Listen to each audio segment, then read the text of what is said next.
Australia will have higher economic growth in 2022. Let's have a look. Hello everyone, Florian.heise here and welcome to another episode of HeiseSays. Grab your stein of coffee. Let's check out this article from Yahoo Finance, originally from Reuters.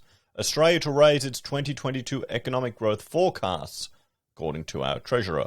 And of course, then they show a picture of people going to Vinnie's.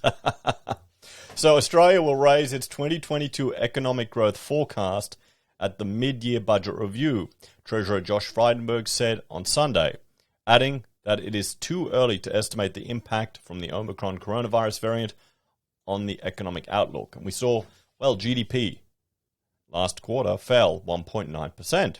We have another fall. That means we've technically got a double-dip recession. Now, I want to bring up a couple of charts here, everyone. This one is showing our GDP per capita, the change. The black line is the trend. And you can see since the GFC, most of our economic growth has been below trend. Well, one could say that perhaps it's on a per capita basis, on a per person basis. One could say that it's almost been depressed. I mean, there's an argument, everyone. Our GDP growth per capita is falling over time. It's getting worse. But overall, the GDP growth still looks good. Maybe another 4 million new migrants to Australia might help it as well. We've got to look at the per capita numbers. There's no point praising that it's getting better and better and better if per person it isn't. Frydenberg is due to deliver an update to the budget in coming weeks, halfway through Australia's fiscal year, which ends in June. Australia's economy shrank a steep 1.9% in the third quarter as the Delta outbreak put half the population under lockdown, though a speedy recovery is underway as the country sets a world-beating vaccination rate. Well, it is going crazy in a lot of industries. Can you believe it's already Christmas, guys? It's been a crazy year, hasn't it?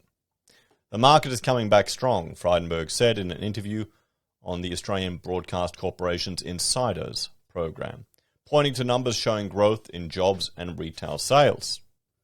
That comes as a result of the fact that we now have one of the highest vaccination rates in the world, one of the lowest mortality rates in the world.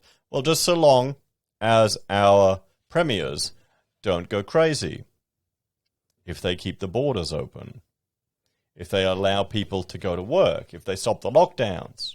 We're going to have here on, on the 16th, here in Queensland, if you're unvaccinated, you're going to lose all the, certain freedoms that you're enjoying now. We'll have to see how much of an impact that has.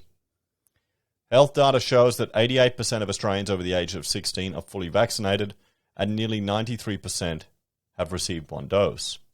Asked whether Omicron, the new variant that has also been spreading in Australia, would pose a threat to the economic outlook as indicated by the International Monetary Fund, Frydenberg said there should be no panic. Yeah, I agree with him there. Honestly, it looks like this Omicron has been getting around. I've been reading about the Spanish flu and how the different states dealt with it back in the day, and how Victoria didn't inform the federal government when they'd gotten it, so then it got from a train to New South Wales, and New South Wales said, we've got an outbreak, and then Victoria admitted they'd had one too, and they'd had hundreds of people, so there you go. Victoria letting Australia down, even back then. Funny that. Wonder if it was one of Dan Andrews' ancestors who was managing that. We'll have to check. But I don't know, seeing government incompetence, it doesn't really change, does it? So, it's too early to make any conclusive decisions or estimates about the economy as a result of Omicron, Frydenberg said. He did not say whether the expected upgrade to growth would be for the 2022 calendar year or fiscal year, which starts in July. The budget released its May forecast, a 4.5% expansion for the 21-22 fiscal year, before slowing to 2.5% the following year. So there we go, everyone. Higher growth potentially for next year. Let's have a talk about that.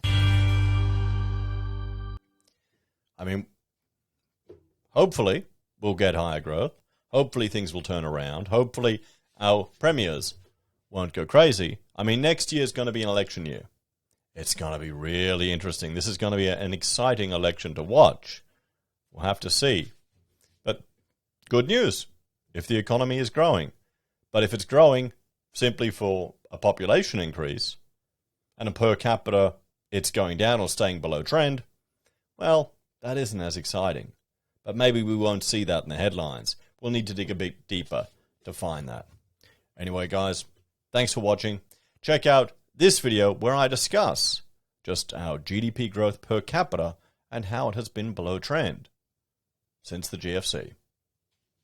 Just wait for that in the news.